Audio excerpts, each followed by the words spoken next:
Making me emotional. তো এখন আমি যখন আইআইটি খড়গপুরে যাই, ইভেন আমি যখন মিদনাপুর কলেজে পড়ি, I use to see my friends talking in English.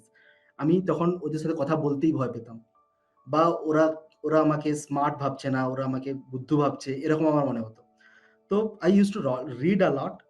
তো কোথাও আমি কোনো একটা বইতে পড়েছিলাম যে কোনো যদি তোমার ভয় পায়, জাস্ট ডু দ্যাট, সেটাই করো, then you will like get rid of your fear. And I use to do that. আমি বন্ধুদের সামনে যা কথা বলতাম, ওরা হয়তো আমাকে অন্যরকম ভাবে, হয়তো তাদের ইন্টেনশন সেরকম ছিল না, কিন্তু আমি নিতাম সেরকম ভাবে।